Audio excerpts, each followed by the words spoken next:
It was really nice to get a chance to speak to all of you about one of my biggest passions in life, and that is literacy. Because of our tech difficulties, I didn't get to tell you that I also serve in a capacity with our local United Methodist churches as a C4C, or Congregations for Children, director for this region.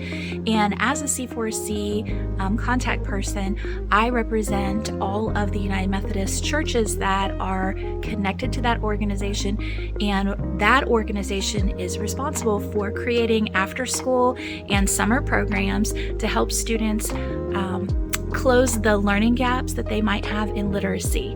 As part of that role, I have been to state meetings in Raleigh to learn about the importance of early literacy and how that impacts students all the way through into their adult lives. And I know how important it is for students to be literate just for their general life success. I could not think of a better thing for me to be involved in as I continue to grow and learn. I'm just so excited, and I really hope that you'll seriously consider me for this position, because I want to make a difference in the lives of students in my area. Thank you so much. Have a great day, and I look forward to hearing from you in a couple weeks. Bye.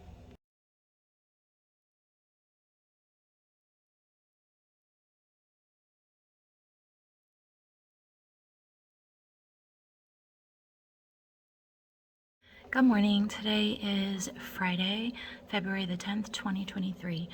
I had my interview yesterday, and it was a very frustrating day because, first of all, I was interviewing in the middle of the day. When I originally went to my administration and asked about the time, I talked to my assistant principal, and she and I both agreed that I should just take a half a day so I could be totally focused and calm and not have any interruptions. But then when I went to my head administrator and talked to her about it, she said, oh no, we give coverage for that sort of thing all the time, so you don't need to take a half day off unless you really want to. So I kind of felt like, because I had been out a lot, it'd be better for students if I was not out. I've had a lot of curriculum trainings and things like that, and I want to be here for my students, and we have a lot to get accomplished before our state tests later this spring. So I made the decision, in the best interest of my students, to go ahead and stay on that day and just get coverage. Well, the plan was that I was supposed to have someone come to my classroom at 12 o'clock. My interview was at 12:30. We arranged for me to go over to the elementary data room so that I would be uninterrupted, would be quiet, I could concentrate. Sounds like a good plan, but a couple of things backfired. The first thing that backfired was that our check-in was supposed to be, which is like our benchmark assessment in math, it was supposed to be on Wednesday, but because I was in a training on Wednesday, they moved it to Thursday, my interview day. And I had a student in here, and that student was taking his time, doing his best, still working at 12 o'clock, and no one came to my room like they were supposed to. So I was stuck, and I was calling around trying to find someone. And, I'd given myself that half hour because I knew, something might happen, and I just wanted to make sure that I was not late to an interview, which is super important when you're trying to make a good impression. So I called, and I had to call around several different places. People weren't answering the phone. I was starting to get nervous about not being able to get anyone. And so I went across the hallway. My colleague was standing at her door, and I was talking to her about it because she knew what was going on. And then I finally got a hold of someone, and my lead administrator came in and, took the student. So then it's 12:10, and I had to walk across campus and go to the building, where the room was that I was going to interview in. I got to the building, and the custodial staff was supposed to have unlocked the doors to that room at 12 o'clock, and it's not something that I have a key to. For privacy reasons. So it was locked still.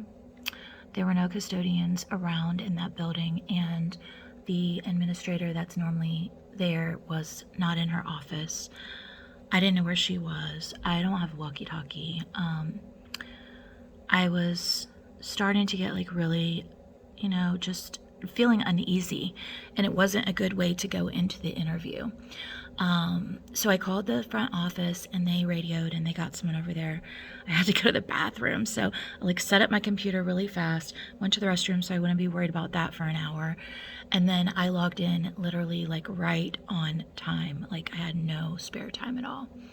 So I started my interview out like very flustered.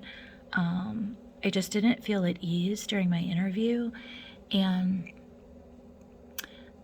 they gave us a work task to do where we had to examine a literacy plan, which I've helped write that same literacy intervention plan in my district, and I'm knowledgeable of that process.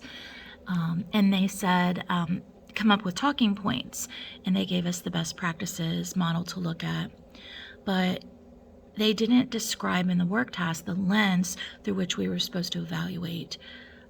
So when I evaluated and gave talking points, I was talking from a lens of making sure that DPI knows that I understand the process and that I'm able to look at a plan and evaluate what's positive and what's negative and why.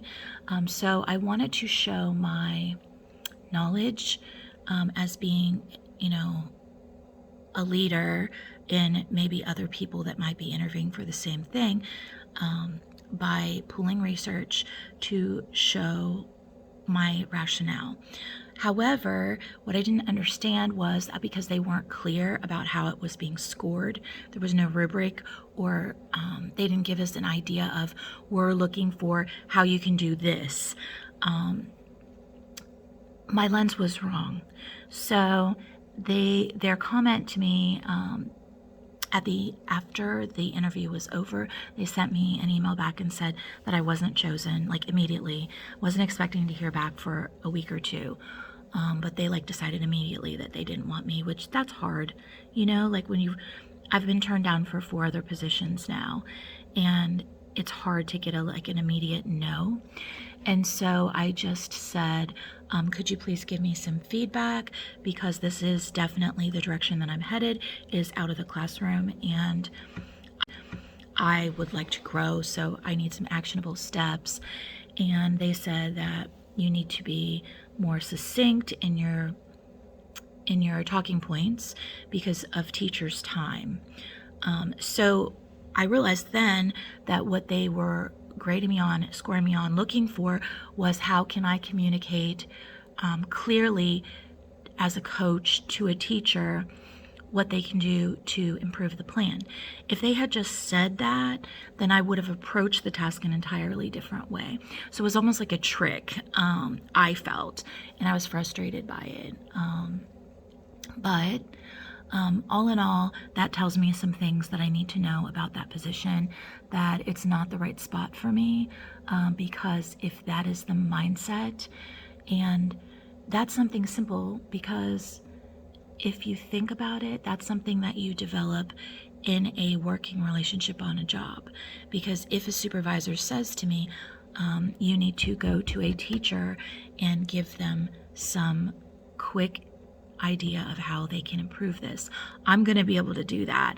I do that kind of thing in my present situation with my colleagues.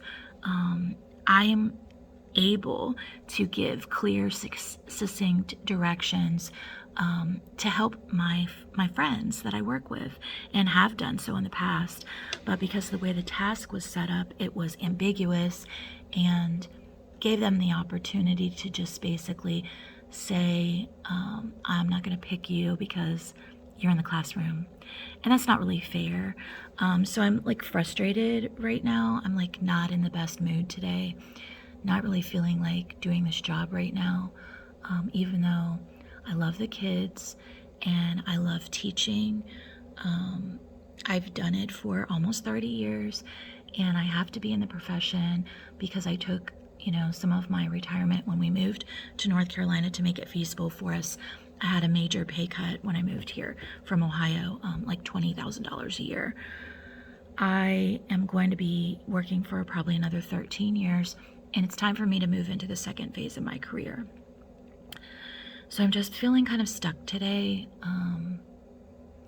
I feel like I'm in a hole and no one knows where I'm at, and I'm highly underestimated, and I'm just frustrated. So, I've worked really hard to learn the things that I've learned so far, and I have a passion for people and developing people, and I have a passion for curriculum and improving what we do for students to make their experience better. I have a lot of creativity that I bring to the profession, and I know my own worth and my own value. So, this doesn't affect my mental health as far as, feeling less than. I know I'm not. It's just a frustration because I feel like I'm hitting a wall and I'm not going anywhere. And these are not skills that I can really develop while I'm in the classroom. I need to be in the job. Doing is the way to learn this type of thing.